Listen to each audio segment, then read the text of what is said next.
most of us have more than one man. Yeah, exactly. Oh, thanks.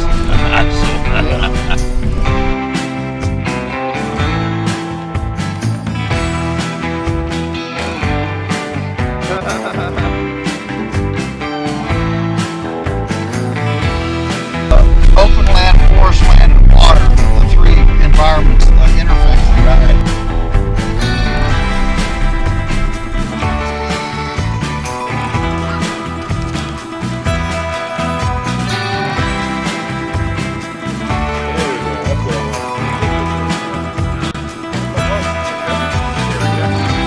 Yeah, there it is.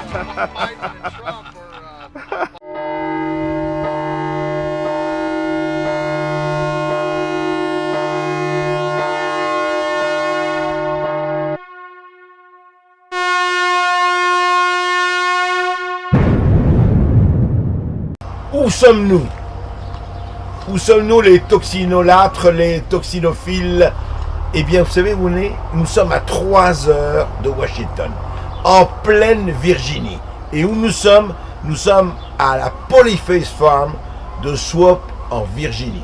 Oui, on est au milieu de là et on est avec l'agriculteur, le fermier le plus connu des États-Unis, Joel Salatin. On va vous raconter tout ce qui se passe et ce qu'il a à nous dire sur l'Amérique. L'Amérique est en train de se profiler à la nouvelle Amérique après les élections, après l'élection de Donald Trump, et surtout sur l'agriculture américaine. Ça va être absolument passionnant. Écoutez. Bonjour Joel Salatin. Bonjour, c'est un plaisir d'être avec vous. Eh ben, je suis ravi d'être avec vous.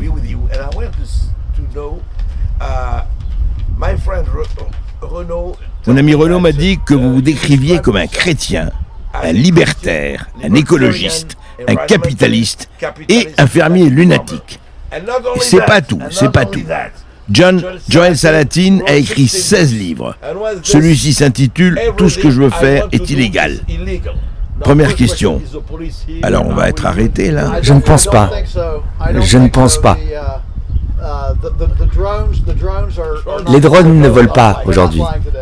Alors, Joel Salatin, dites-moi que vous êtes chrétien, libertaire, écologiste, capitaliste, lunatiste illégal, je veux dire, vous faites des choses illégales, mais quelles sont alors derrière vos vraies valeurs? Souvenez-vous que j'ai dit que tout ce que je veux faire est illégal, mais tout ce que je fais n'est pas forcément illégal. Nous passons donc beaucoup de temps à essayer d'être dans la légalité, mais cela devient de plus en plus difficile. Et il y a beaucoup de choses que nous aimerions faire qui sont illégales. Par exemple, nous sommes dans une zone agricole. C'est un certain zonage. Nous ne sommes donc pas des entreprises, pas des commerciaux, pas des résidentiels. Nous sommes agricoles. Dans une zone agricole, on peut couper un arbre et le transformer en planche, mais on ne peut pas en faire une chaise, parce que c'est de la fabrication, et c'est illégal dans une zone agricole. Vous ne pouvez donc pas fabriquer de table, ni de chaise. Nous ne pouvons pas fabriquer de table ni de chaise. Nous pouvons la fabriquer, mais nous ne pouvons pas la vendre. Nous pouvons la donner. Nous aimerions faire plus de boucherie et de transformation, et ajouter de la valeur à la ferme. Nous aimerions faire du saindoux. Nous aimerions faire de la charcuterie, des pepperonis.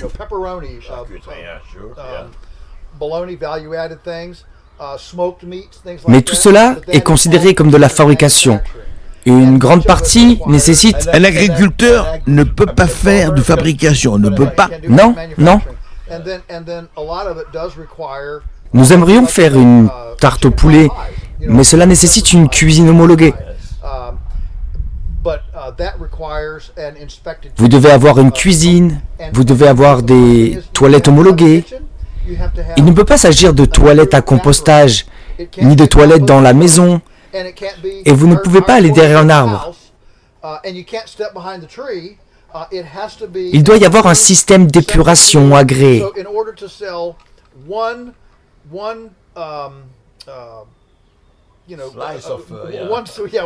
Donc, pour vendre une part, une tarte, il faut avoir des locaux à $100 000. Ce qui se passe alors, c'est que toutes ces réglementations sont préjudiciables pour la taille des entreprises.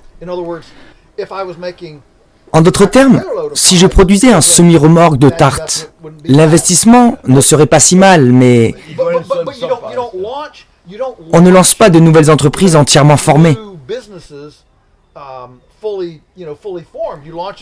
Quand on les lance, ce sont de petits bébés. Vous donnez naissance à de petits bébés, de petits embryons, de petits prototypes.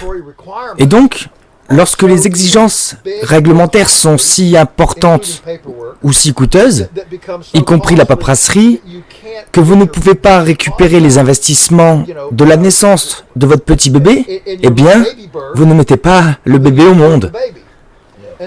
Nous avons donc des milliers et des milliers et des milliers d'agriculteurs, entrepreneurs, qui aimeraient lancer une alternative sur le marché. Une alternative à Walmart et Costco et au système des supermarchés, qui aimeraient lancer cela sur le marché. Mais alors, faire leurs propres produits? Oui, et servir leurs voisins. Mais il y a un bureaucrate entre les deux qui dit non. Non, non, vous ne pouvez pas le vendre. Vous pouvez l'acheter, ça c'est légal, mais vous ne pouvez pas le vendre. Ma question est la suivante. Si c'est vraiment un produit dangereux, vous ne devriez pas pouvoir le manger, le donner ou l'acheter? Bien sûr, s'il est empoisonné, vous ne pouvez pas le vendre. Exactement. C'est la même chose avec la méthamphétamine, le fentanyl et les drogues illicites. Vous ne pouvez pas l'utiliser, vous ne pouvez pas le posséder, vous ne pouvez pas le donner, mais vous pouvez le vendre. Vous ne pouvez pas l'acheter. Mais pour les aliments, l'interdiction ne concerne que le vendeur. C'est une interdiction, comme dans les années 30 avec l'alcool. C'est la prohibition. Comme avec l'alcool, absolument. C'est pourquoi vous devez être vraiment prudent. Et c'est très proche de moi, parce que j'avais 2 grandes tantes qui étaient impliquées dans le Women's Children Temperance Union dans les années 20, pendant les interdictions. Elles étaient juste vertueusement indignées que les gens puissent boire de l'alcool et devenir alcooliques. Ils l'ont donc interdit.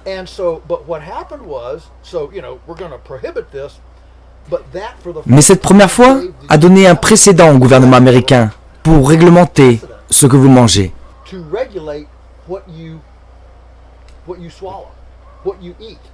C'était le début. C'était le début de cette idée.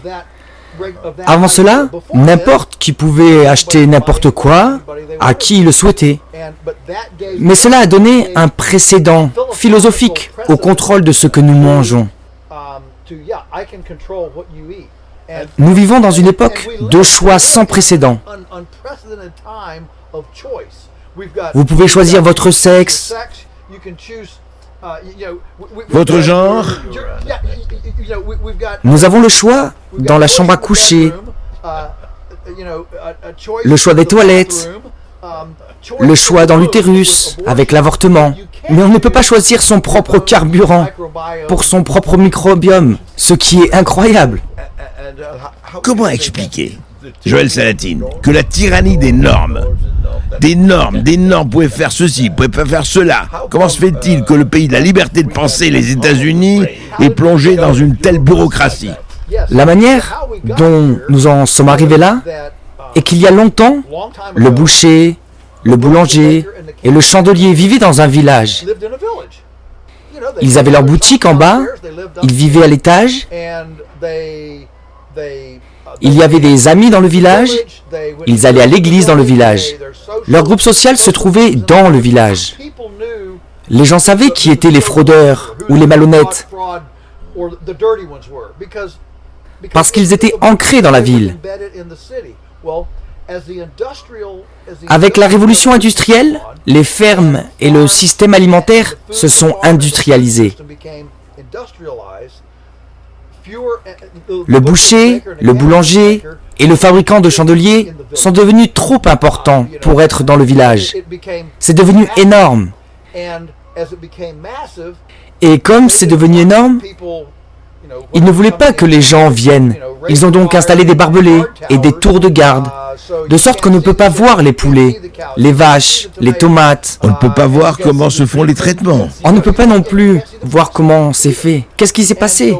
Voilà ce qui s'est passé. Au fur et à mesure, que cela s'est développé, les gens ne pouvaient pas voir par-dessus les clôtures. Ils sont alors devenus ignorants. Ignorants de la nourriture, ignorants de la façon dont les choses se passent. Et que fait l'ignorance? L'ignorance nous rend craintifs, parce que nous avons peur de ce que nous ne connaissons pas. On dit que on est ce qu'on mange, hein? You are what you eat. Mais que mange-t-on? Oui, exactement. C'est cette opacité dans l'industrie a créé la peur chez le consommateur, qui a alors demandé une surveillance gouvernementale. Je veux des yeux plus grands et un plus grand tyran pour garder les entreprises dans le droit chemin. Cela a créé une fraternité à porte tournante, où les régulateurs et les régulés sont devenus copains.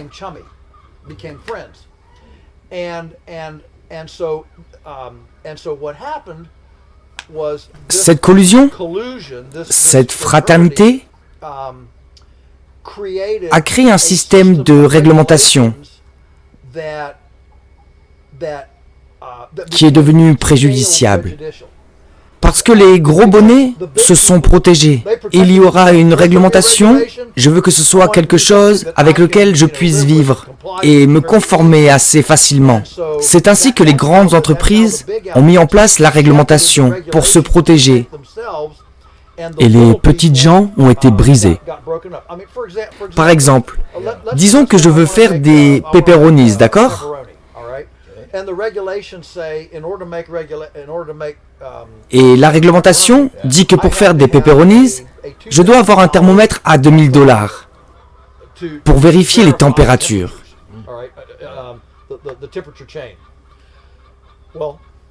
Eh bien, un thermomètre de $2000 n'est rien si vous faites un semi-remorque.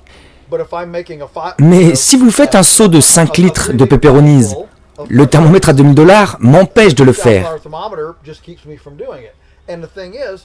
Le fait est que le thermomètre à $2000 est une exigence pour qu'un idiot puisse faire du pepperonis dans une usine. Moi, je suis un artisan alimentaire. Je ne suis pas dans le commerce des produits de base. Je vais fabriquer mon petit seau de 5 litres et je vais le vérifier encore et encore. C'est totalement différent. Ce que vous m'expliquez, Joël Salatine, c'est que le slogan, ce qui est petit et mignon, vous savez, small is beautiful, ben c'est devenu un mot de 5 lettres. C'est devenu pratiquement une injure. Hein. On n'aime pas le petit artisanat, on n'aime pas les artisans. Oui, c'est exact.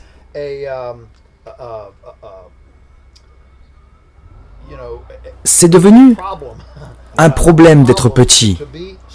Ce que les gens ne réalisent pas, c'est que les grandes entreprises que nous avons aujourd'hui, Tyson, Purdue, toutes ces grandes entreprises qui ont commencé dans les années 1940, certaines même à la fin des années 1930, ont toutes démarré avec un entrepreneur fonceur et avisé, depuis le haillon d'une camionnette. C'est ainsi qu'ils ont commencé. Aujourd'hui, tout cela est illégal, parce que les réglementations sont devenues de plus en plus importantes et de plus en plus onéreuses. Si bien qu'aujourd'hui, le consommateur se voit refuser la diversité, le choix qui résulterait de l'apport de beaucoup de petits entrepreneurs qui amèneraient leur créativité sur le marché. Le consommateur est privé de ce choix et l'agriculteur est privé de la créativité nécessaire pour façonner un produit alimentaire qui n'est pas sujet aux pathogènes, aux toxines et à la carence en nutriments que l'on trouve actuellement dans le système alimentaire industriel. Ouais, c'est très important, car permettez-moi de me faire l'avocat du diable. Ils diront que dans les supermarchés, on peut tout trouver, qu'il y a une variété fantastique. Alors quel est le problème? Nous avons des producteurs du Sud, et regardez le choix que nous avons tout ce qu'il faut. Ne me dites pas que on n'a pas le choix, regardez, on a tout. Ce choix est très soigneusement construit. Tout ce bel emballage n'est en fait pas vraiment un choix. C'est un choix qui n'est approuvé que par le gouvernement.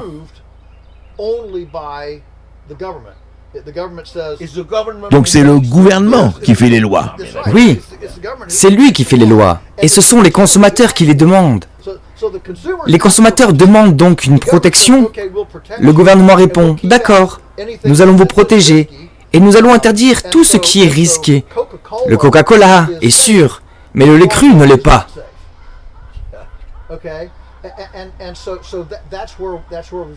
Si j'ai bien compris, il est interdit, totalement interdit de vendre du lait cru. Et seuls les Amish le font.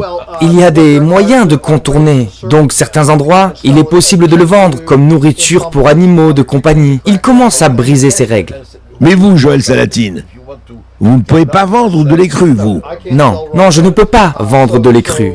Vous pouvez faire un partage de troupeau, vous pouvez investir dans mon troupeau, mais c'est compliqué. Si vous êtes absent pendant une semaine et que vous ne voulez pas votre litre de lait de votre vache, en tant que producteur laitier, si quelqu'un d'autre parmi mes 200 clients me dit « Nous avons des cousins qui viennent pour la semaine. Nous aimerions un litre supplémentaire cette semaine. » Légalement, vous devriez prendre votre litre de lait de toute façon, même si vous allez être absent. Et je ne peux pas donner le litre de lait supplémentaire à l'autre famille, parce qu'alors, je vendrai du lait. Donc, oui, le partage du troupeau a été une échappatoire et une aide. Mais c'est compliqué, ça ne fonctionne pas de manière efficace. Ouais, il y a 2 poids, 2 mesures. Le Coca-Cola, c'est bien. Le lait cru, c'est du poison. Oui, c'est ça. Prenez le fromage.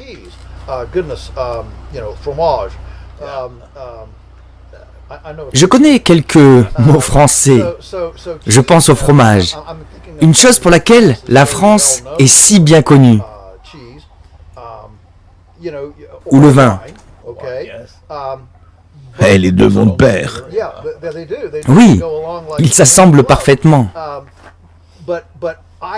En tant qu'agriculteur, je ne peux pas faire du fromage et le vendre à mon voisin.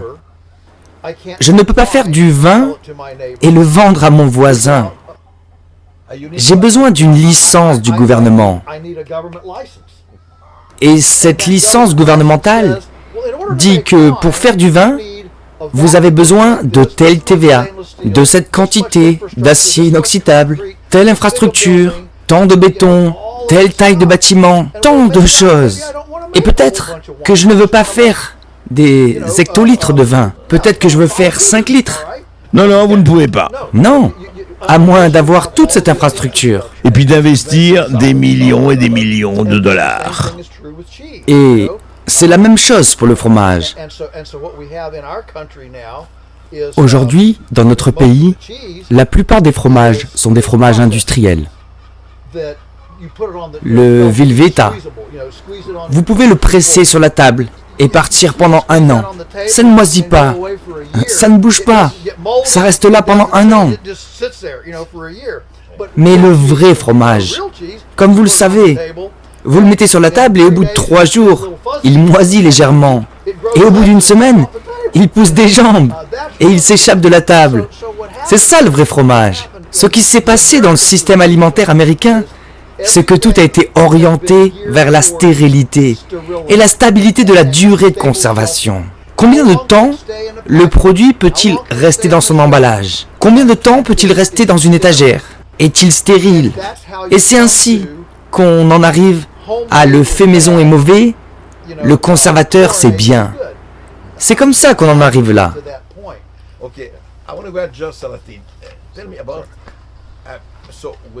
Avec tout ce que nous avons dit maintenant, l'Amérique, les États-Unis, enfin la terre, l'agriculture, les fruits, les animaux, les légumes, tout c'est tellement riche. Comme nous en France, c'est un pays agricole, c'est un pays agricole, essentiellement agricole.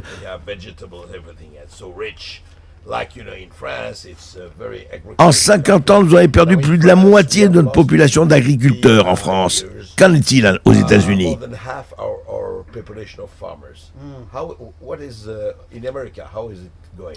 Il se passe ici la même chose en Amérique. La moitié des agriculteurs, où l'âge moyen de l'agriculteur américain est de 60 ans. Si vous regardez les livres d'affaires, ils vous diront que n'importe quel secteur économique où le praticien moyen est de plus de 35 ans est un secteur qui commence à décliner. L'agriculture a donc 25 ans de plus que cette moyenne. Cela signifie qu'au cours des 15 prochaines années, la moitié des capitaux agricoles américains, terres, équipements, bâtiments, etc., 50% des capitaux agricoles vont passer aux mains de quelqu'un d'autre. Parce que ces agriculteurs ne pratiqueront plus l'agriculture. Leurs enfants ne prendront pas la relève. Certains le feront, mais beaucoup ne le feront pas.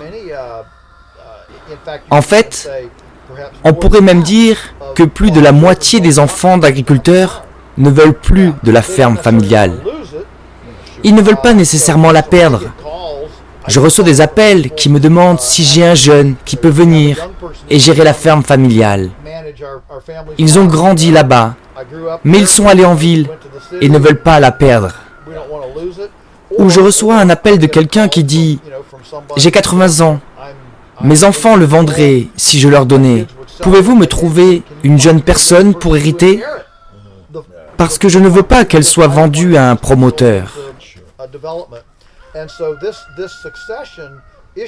Cette question de succession est une question brûlante. La question évidente est de savoir où va aller ce terrain. Appartiendra-t-il à BlackRock ? Est-ce qu'il va appartenir à Bill Gates ? Qui va posséder ces terres ? C'est pour ça que je suis un peu en train d'essayer d'inciter les jeunes à se lancer, pour que ces terres puissent être exploitées par une nouvelle génération de jeunes.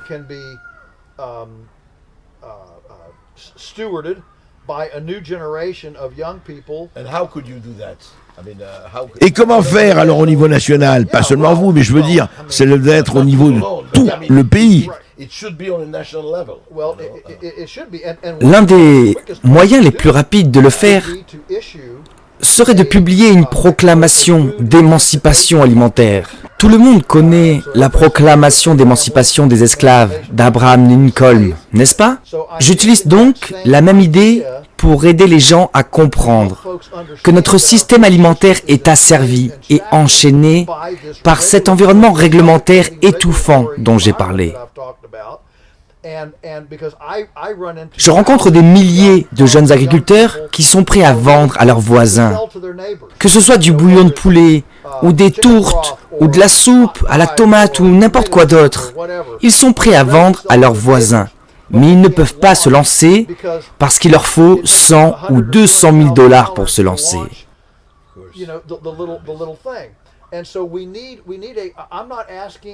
Je ne demande pas que des produits non inspectés atterrissent à Walmart, Costco ou au supermarché.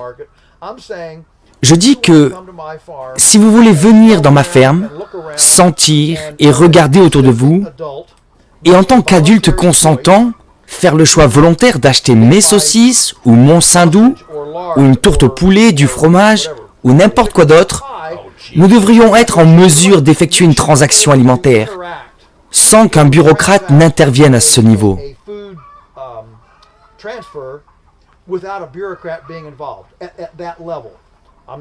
Je ne veux pas dire que nous devrions pouvoir exporter ou faire du supermarché ou autre chose. Nous devrions être en mesure de réunir 2 personnes volontaires et d'échanger de la nourriture. Pour moi, c'est un droit humain fondamental de pouvoir choisir le carburant de mon corps. Ouais, c'est plus important que votre voiture. Oui, soyons francs. Cette question du choix des aliments est très importante. L'autre côté dira qu'il y aura de mauvais agriculteurs malhonnêtes. J'ai témoigné au Capitole de notre État et le chef de notre commission pour l'agriculture en Virginie m'a pris à part pendant une pause et il a dit « Joe, nous ne pouvons pas laisser les gens choisir leur nourriture. Si nous le faisions, nous ne pourrions pas construire des hôpitaux assez rapidement pour traiter toutes les personnes malades à cause d'une mauvaise alimentation. C'est le monde dans lequel il vit. Je ne pense pas que ce soit une personne maléfique. Je ne pense pas qu'il déteste les petits agriculteurs. Je pense qu'il vit littéralement dans un monde de peur. On vit dans ce monde avec la bureaucratie, nous n'avons pas besoin de tout changer. C'est hallucinant, la bureaucratie d'abord. Oui, il craint vraiment le Far West dans l'alimentation. Et je comprends cela. Ma réponse a donc été la suivante. Nous allons laisser le comté d'Augusta, Staunton, quelques localités faire une expérience. Si les gens mangent de la mauvaise nourriture et tombent malades, je dirais, d'accord, vous aviez raison. Mais si les aliments locaux devenaient plus disponibles, que les jeunes agriculteurs pouvaient gagner leur vie, produire moins cher, garder leurs dollars à la maison, et que tout n'avait pas besoin d'aller dans un camion et d'être expédié à 1500 km. Tout peut être fait ici même. Et le circuit court, du producteur au consommateur. Oui, absolument. Peut-être que les gens commenceraient à acheter du lait au lieu du Coca-Cola et du kombucha ou quelque chose comme ça. Vous pourriez commencer à faire ces changements. Et peut-être que les gens seraient plus en forme, vous savez, moins malades. Mais nous ne le savons pas. Parce que nous ne pouvons pas expérimenter. Parce que les réglementations sont centralisées dans le gouvernement fédéral. Et c'est une taille unique. Et vous ne pouvez pas permettre l'expérimentation quand tout est aussi rigide. Cette déclaration d'émancipation, ce dont vous parlez, la déclaration d'émancipation, la légalité de la nourriture, est-elle connue dans toute l'Amérique? Y a-t-il des coalitions entre les petits agriculteurs d'Amérique, des coordinations, ou c'est chacun pour soi? Parce que c'est très important.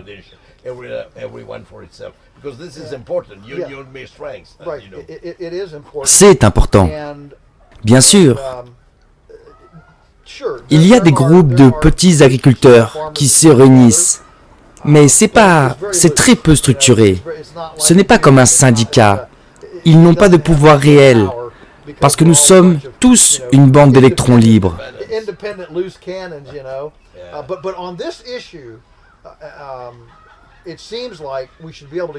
Nous devrions pouvoir nous rassembler. Mais même au sein de la coalition de mes amis, quand on commence à parler de ce niveau de transactions non réglementées, les gens deviennent bizarres à ce sujet.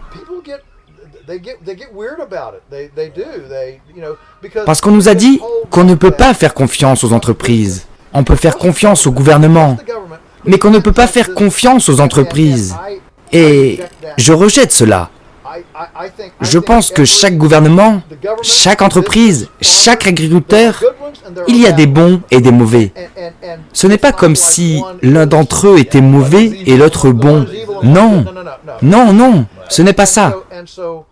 Donc, nous avons besoin d'une sorte d'union ou de coordination, même sans parler de syndicats. Oui, une bonne coordination. Il se pourrait que cela se développe. Je veux dire, c'est la conférence sur les aliments impropres que John Moody et moi avons lancée. Parlez-moi de la conférence, de votre conférence sur les aliments impropres. Nous avons commencé en 2020. C'est parce qu'à un moment donné, la réglementation contraignante devenait tellement lourde qu'il est en fait plus facile de la contourner que de s'y conformer. Notre mantra était donc le contournement, pas la conformité. C'est ainsi que nous avons lancé cette conférence. Nous en avons fait une dizaine, 2 par an, répartis dans tout le pays, et ça a vraiment pris de l'ampleur.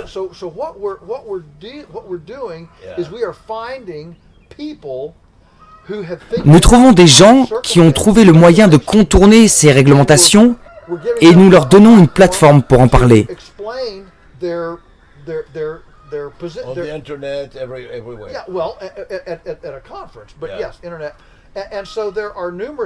Par exemple, une femme en Caroline du Nord a créé une église de la nourriture. C'est l'église de la nourriture saine, et si vous rejoignez l'église, vous recevrez de la nourriture. Dans le Kentucky, un homme a créé un club alimentaire. Vous investissez dans le club et vous recevez un dividende. Ainsi, lorsque vous allez au magasin pour acheter des choses, vous ne payez pas. Vous le faites simplement soustraire de votre investissement en tant que dividende. Vous voyez, l'objectif est de savoir comment construire une transaction qui ne soit pas une vente. Parce que si c'est une vente, alors le gouvernement a son mot à dire sur ce qui est vendu. Et c'est taxé. Alors voilà, des taxes, encore des taxes. Exactement. Ou une licence et ainsi de suite. Si nous pouvons concevoir un modèle de plateforme dans laquelle la transaction peut avoir lieu sans vente, on sort alors de la juridiction. Par exemple, l'agriculture soutenue par la communauté, la CSA, également connue sous le nom de Boxhems, ou les services d'abonnement, les gens investissent. Eh bien, ce n'est pas une vente, parce que vous investissez dans la production de la ferme. Et si la ferme a une mauvaise année et que vous n'obtenez pas ce que vous attendiez, vous ne pouvez pas aller dire « J'ai investi $1000, j'attendais ceci et cela, rendez l'argent ». Vous ne pouvez pas récupérer votre argent. Ce n'est donc pas une vente. L'une des plus intéressantes qui s'est développée récemment, c'est grâce à Internet et à la possibilité de faire de l'éducation en ligne. Les gens offrent des cours sur la fabrication du fromage, la boucherie, etc. Et vous payez $500 pour ce cours. Et une partie du matériel de cours est de la nourriture. Donc, vous recevez de la nourriture dans le cadre de votre matériel pour le cours. La nourriture n'est pas vendue. Ouais, c'est en train de gagner du terrain. Oui, oui. Il y a maintenant des gens dans tout le pays qui prennent des idées ici et là.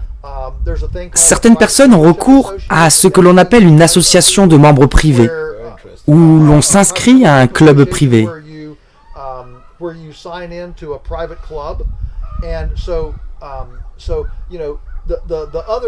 L'autre côté disent toujours qu'ils doivent protéger le public. Et si nous protégions le privé? Est-ce qu'on peut aussi protéger le privé? Vous voulez protéger le public, c'est très bien. Marie et moi, nous sommes privés. Nous ne sommes pas publics. Nous ne sommes pas ouverts au public. Il y a toutes ces techniques très intéressantes que les gens utilisent. Ce n'est pas une question de public ou de privé. Nous protégeons les citoyens du pays. C'est ça. Oui. Donc pendant que vous protégez le public, et si nous garantissions aussi la possibilité pour les privés de ne pas participer au secteur public? C'est le revers de la médaille.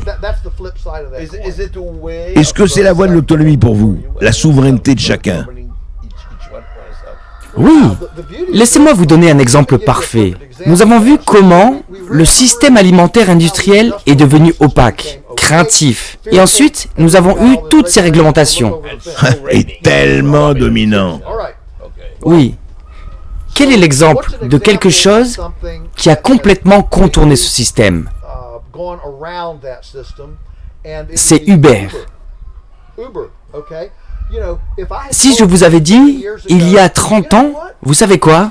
Dans 10 ans, les gens vont sauter dans des voitures qui n'affichent même pas taxi, avec des gens qui n'ont pas été à l'école de chauffeurs, partout dans le monde, avec des chauffeurs complètement inconnus, et dire « Emmenez-moi à la Tour Eiffel ».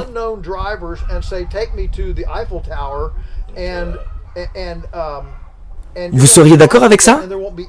Il n'y aura pas d'implication du gouvernement, de contrôle, ou quoi que ce soit d'autre. Quoi? C'est de la folie. Ou Airbnb, c'est la même chose. Les gens vont séjourner dans des maisons qui n'ont pas été conçues par des ingénieurs. Et voilà le truc. Et la démocratisation de l'information via Internet, avec un retour d'information en temps réel. J'aime ce conducteur, je n'aime pas ce conducteur. Ouais, TripAdvisor, par exemple, et autres. Cela a mis le boucher, le boulanger et le fabricant de chandeliers face à une voix globale. Ils ne sont plus face à la voix du village. Maintenant, nous avons une voix globale pour estimer la responsabilité en temps réel par le biais d'Internet. Et cela a rendu totalement fonctionnels les systèmes d'autogouvernance, d'auto-vérification, grâce à la démocratisation et à la rapidité avec laquelle nous pouvons dire « je t'aime » ou « je ne t'aime pas ».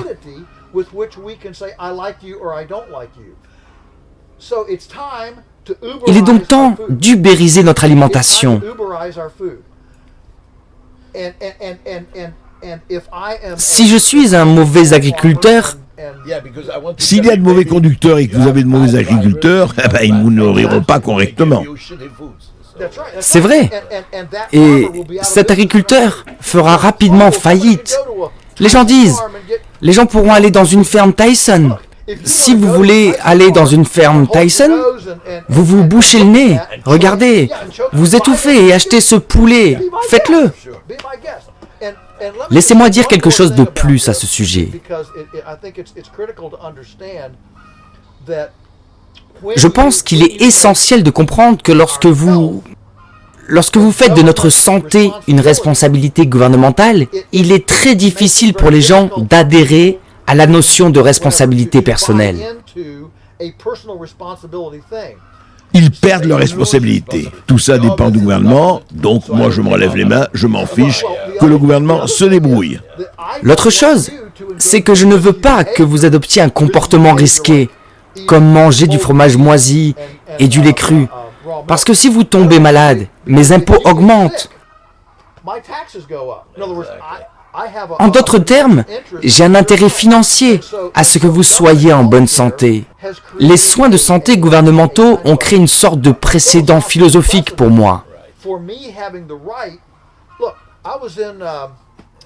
Je suis allé à Washington, D.C. pour faire un truc d'audition. J'ai pris le métro, un type est monté à côté de moi. Il pèse 400 livres.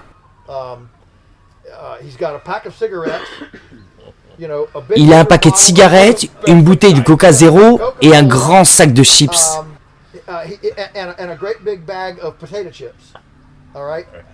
Il s'installe à côté de moi et je le regarde en disant « Pourquoi suis-je responsable de sa santé ? Pour moi, c'est un comportement à risque. Tout ce qu'il utilise, les cigarettes, les chips, le Coca, tout ça est parfaitement sûr et... C'est parfaitement légal. Oui, il est totalement dans la légalité.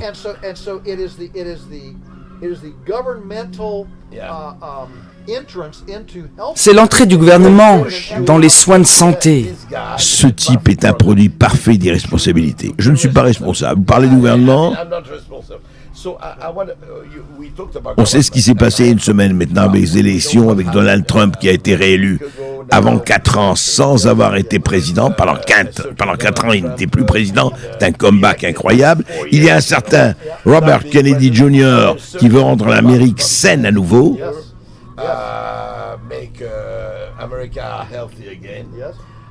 Pensez-vous que cela pourrait changer quelque chose ? Ce sont leurs intentions, nous verrons ce qu'ils feront. Mais vous pensez que cela pourrait être un bon changement politique nécessaire, salutaire ? Oui, je le pense vraiment. Je pense que le phénomène Robert Kennedy Jr. est sans précédent dans ma vie. Nous n'avons jamais vu un tel niveau de questionnement à propos des produits pharmaceutiques, des produits chimiques dans l'agriculture, de l'élevage industriel. Nous n'avons jamais vu de discussion.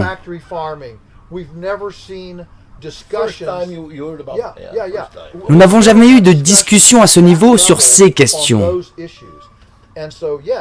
Et donc oui, je suis prudemment optimiste. Le fait est que les gens m'ont toujours demandé « Ce que vous dites est tellement logique. Pourquoi les gens ne le font-ils pas? La façon dont nous pratiquons l'agriculture sans produits chimiques et tout ça, je réponds que si nous devenions la norme, cela inverserait complètement la position de pouvoir, le prestige et la rentabilité de l'ensemble du système alimentaire dans le monde. C'est un grand changement à opérer. Et donc, en fin de compte, je ne pense pas que le changement se fera du haut vers le bas. Ça sera du bas vers le haut qu'il se produira. Et c'est exactement ce que nous voyons aux États-Unis. Nous assistons à ce que l'on appelle le tsunami domestique aux États-Unis. Par milliers, les gens quittent les villes pour acheter 1 ou 2 hectares. Et c'est vraiment massif. C'est massif, oui, énorme. C'est un mouvement énorme. Nous avons maintenant dans tout le pays ces conférences sur les propriétés familiales. Et bien sûr, on m'a demandé de parler à beaucoup d'entre elles. Il y a 3 à 5 000 personnes. C'est énorme.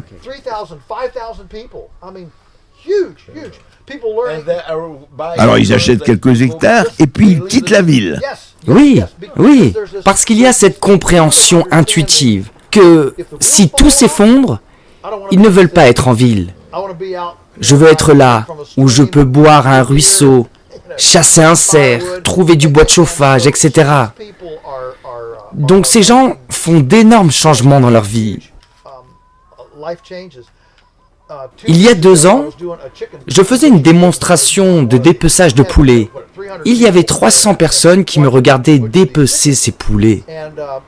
Et le gars qui m'aidait, Dave, il a demandé. Et on pouvait voir que la foule était principalement dans la trentaine. De jeunes adultes, beaucoup d'enfants, qui couraient partout, qui avaient entre 3 et 12 ans.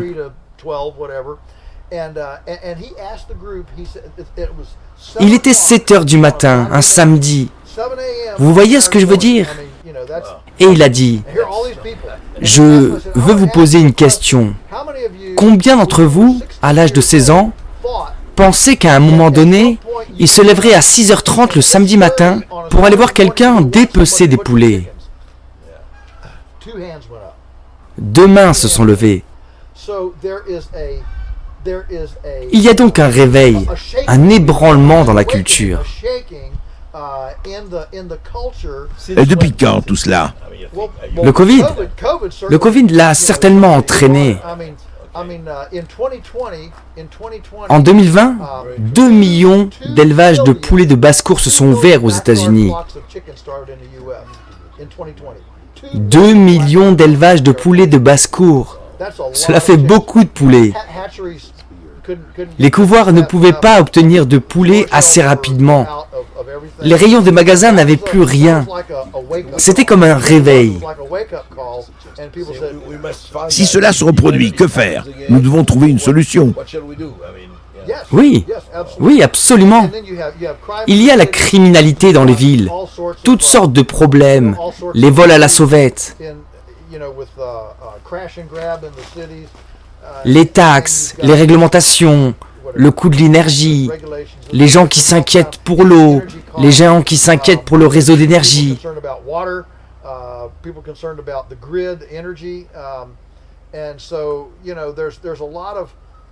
Il y a beaucoup d'appréhension dans le pays. Quand les gens s'inquiètent, ils ont tendance à aller à la campagne. Si vous regardez la Seconde Guerre mondiale, les gens qui ont survécu aux nazis dans les villes étaient des gens qui connaissaient quelqu'un à la campagne, qui avait une cave à pommes de terre.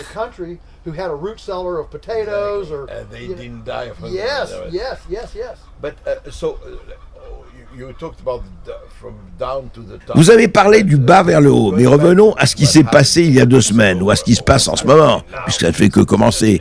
Vous pensez qu'un type comme Bobby Kennedy Jr. ou que Trump, ou je ne sais qui d'autre, pourrait, de quelque manière que ce soit, accélérer cette tendance? Le sommet, quand même, peut jouer un rôle. Oui, tout à fait.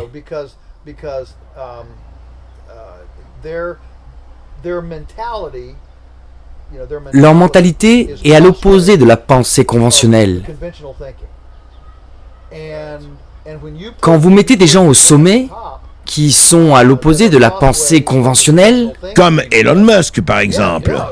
exactement, comme Elon Musk, Vivek Ramaswamy, ces gens-là seront comme des éléphants dans un magasin de porcelaine. Qui sait les pressions qu'ils auront?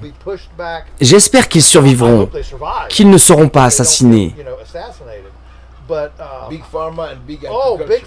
Big Pharma. Pensez au pouvoir de l'industrie pharmaceutique et à Bobby Kennedy. Peut-être que nous devrions nous demander si chaque enfant devrait avoir 70 vaccins avant l'âge de 5 ans. Peut-être devrions-nous vérifier cela. L'autre côté dit, vous voulez que les gens soient malades? Laissez-moi vous dire quelque chose. La santé ne sort pas d'une aiguille. La santé vient de votre propre système immunitaire. Il y a de plus en plus de gens qui réalisent maintenant que si Anthony Fauci, le gars du CDC, s'il avait ce micro et disait « Tout le monde, essayons une expérience pendant 1 mois. Nous avons un nouveau protocole. Tout le monde va boire 2 litres d'eau par jour. Nous sommes tous déshydratés. Alors nous allons boire beaucoup d'eau et nous hydrater. Nous n'allons pas manger de la malbouffe, pas de Coca-Cola, pas de Snickers ou de McDonald's. Nous allons cuisiner et manger de la vraie nourriture que nous pouvons prononcer pendant 1 mois. Nous ne dormons pas assez. Nous allons tous dormir 8 heures. Éteignez la télé, allez au lit, dormez 8 heures par nuit.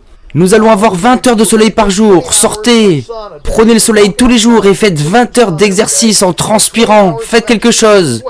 Courez, faites du jogging, jouez au baseball, peu importe. Faites quelque chose pour transpirer pendant 20 heures par semaine. Voyons ce qu'il y a d'autre. Je sais ce qu'on va faire. Et si nous faisions une liste de toutes les personnes que l'on déteste et qu'on leur pardonnait pour vous enlever cette vengeance et ce stress? Pouvez-vous vous imaginer si cela était un plan? Joël Salatine, laissez-moi vous dire quelque chose. Vous êtes un anarchiste dangereux, sulfureux. Vous êtes un anarchiste chrétien. Je pense vraiment que je vais appeler les flics. Alors, ils sont pas là, mais je vais les appeler, moi. Les affaires. Comment allons-nous faire du business si nous faisons ce que vous dites? Du bon business, comment avons-nous multiplié nos bénéfices? Nous serons libérés. Nous serons relâchés. Nous pourrons faire des choix. Peter Bain, qui a écrit le merveilleux livre sur la permaculture urbaine, a fait une merveilleuse déclaration. Il a dit « En période de changement d'époque, et je pense que beaucoup de gens ont l'impression que nous sommes dans une période de changement, je veux dire, vous avez Poutine en Ukraine, vous avez le Moyen-Orient, nos propres situations dans le temps. Le monde tremble. Ça tremble. En période de changement d'époque, la chose la plus importante à préserver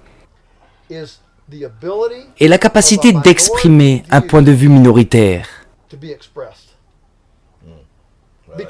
Parce que c'est le point de vue de la minorité. Ce sont les minorités qui changent le monde, vous le savez, pour le meilleur ou pour le pire. Oui, c'est vrai. C'est vrai.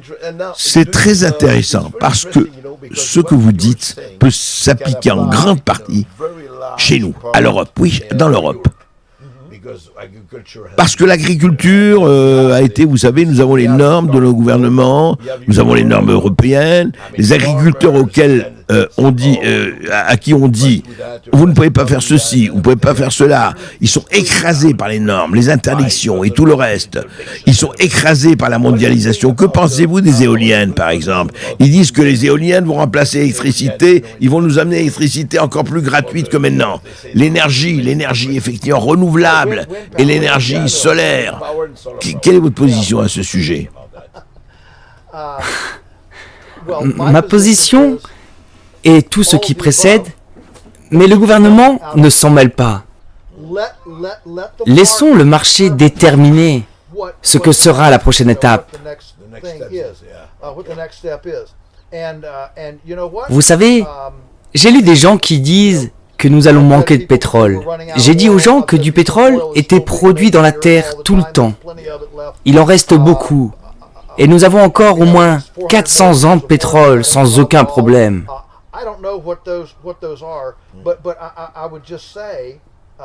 Et je ne suis pas un amoureux du pétrole. Je vais vous dire ce qui me frustre vraiment. C'est qu'à la fin des années 1960, les mécaniciens d'arrière-cour, vous savez, les gens intelligents aux États-Unis, les bricoleurs, à la fin des années 1960, ont fabriqué des carburateurs de 100 km par litre d'essence. Chacun d'entre eux, dès qu'ils ont obtenu leur brevet, ou qu'il a été publié, un constructeur automobile ou une compagnie pétrolière l'a acheté et l'a supprimé. C'est immoral, c'est inadmissible. Pensez que si nous avions eu 60 ans de voitures à 100 km par litre, 80% du pétrole que nous avons utilisé serait encore dans le sol.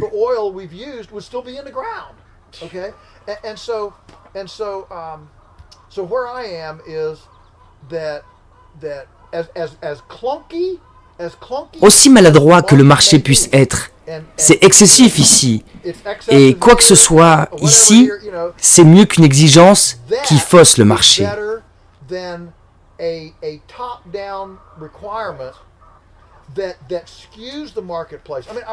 J'ai rencontré un gars dans le Colorado. Il a trouvé comment fabriquer une tour en céramique avec une loupe pour concentrer le soleil sur la tour en céramique et la chauffer à 2500 degrés Celsius. Et ainsi, toute la nuit, elle génère de la vapeur pour faire fonctionner des turbines électriques à partir de la masse d'une tour en céramique avec juste une loupe dessus pour concentrer la lumière du soleil. Il y a plein de choses comme ça. Mais quand le gouvernement dit que nous allons dans cette direction, tout d'un coup, il aspire tout l'argent et la créativité qui pourraient être mis dans différentes choses. Il aspire tout.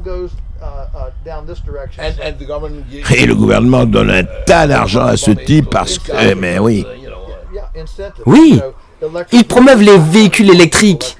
Je n'ai aucun problème avec les véhicules électriques. Mais, bonté divine, le réseau électrique ne peut même pas les charger aujourd'hui. Il y a de gros problèmes. Donc les rendre obligatoires et puis faire monter le prix des voitures à combustion, ainsi une personne moyenne comme moi ne peut plus se permettre d'acheter une voiture. Parce qu'il y en a si peu, c'est très cher.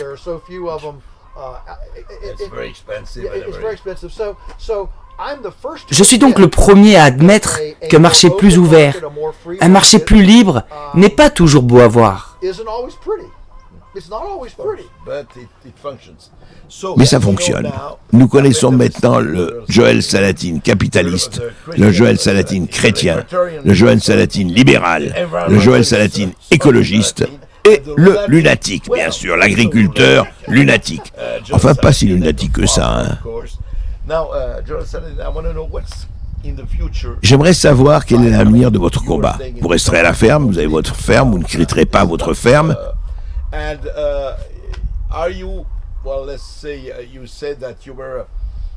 Vous avez dit que vous étiez assez optimiste. Si je comprends bien, vous dites qu'il faut revenir à l'échelle humaine. Bien sûr, pourquoi pas aller sur la Lune ou sur Mars, c'est très bien, mais ne pas oublier l'échelle humaine.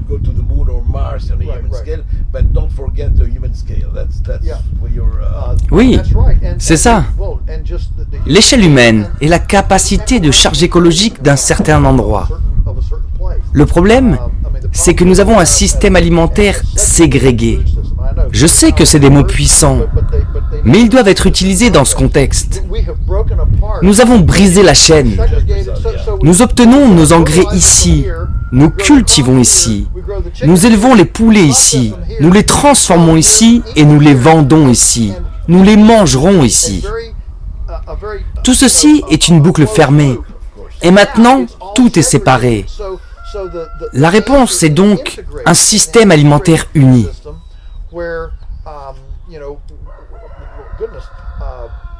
40% des matériaux qui vont dans les décharges sont comestibles. 80% sont compostables. Le fait que nous mettions en décharge ce type de matériaux est tout simplement inadmissible. Un restaurant devrait avoir quelques poules à l'arrière, et les déchets du restaurant vont aux poules. Les œufs vont au restaurant. Alors nous n'avons même plus besoin d'une industrie de l'œuf. En France, nous avons beaucoup de restaurants qui ont des fermes à côté, à proximité, mais pas la majorité. So they pull it from the farms. And do you have that? You know what they do? Do you think it's a good thing? Dans certains restaurants de France, ils disent ceci est un produit qui vient de telle ferme, le poulet vient de telle ferme, le fromage, le vin, ils affichent les producteurs. Vous pensez que c'est une bonne chose?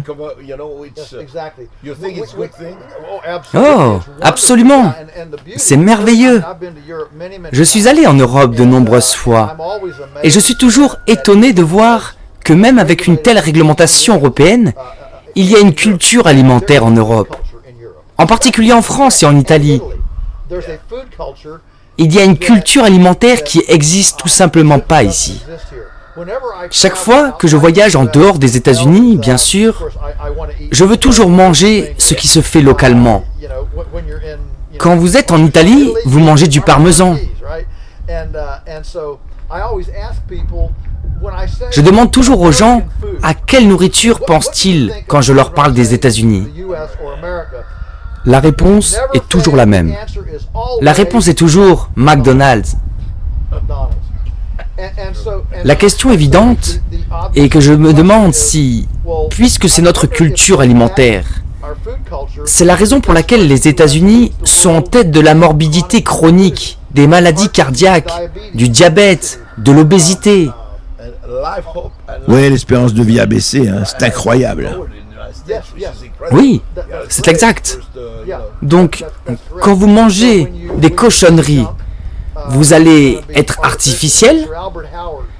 Sir Albert Howard, qui a inventé le compostage aérobie scientifique et a présenté son travail au monde entier en 1943. Malheureusement, le monde a été confronté à des problèmes en 1943. Mais quoi qu'il en soit, dans ce livre du Testament agricole, il dit que lorsque vous utilisez des engrais artificiels, c'est ce qu'il appelle des engrais chimiques et des engrais artificiels, vous cultivez des plantes artificielles qui produisent des animaux artificiels, qui produisent des personnes artificielles, qui ne peuvent être maintenues en vie qu'avec des produits artificiels. C'était en 1943. Si ce n'est pas prophétique, je ne sais pas ce que c'est. C'est très intéressant à les terminer. Joël Salatine, je tiens à vous remercier. Il faut que vous veniez en Europe, absolument, et on vous invite. Vous dites que vous faisiez un t-shirt sur lequel il y a écrit que certaines politiques sont des engrais artificiels qu'il faut composter. Eh oui, vous venez de parler de la politique européenne comme d'un engrais artificiel qu'il faut composter. Eh ben, je crois qu'on est assez d'accord. Je vous remercie. Merci beaucoup. Je vous remercie. Ce fut un plaisir.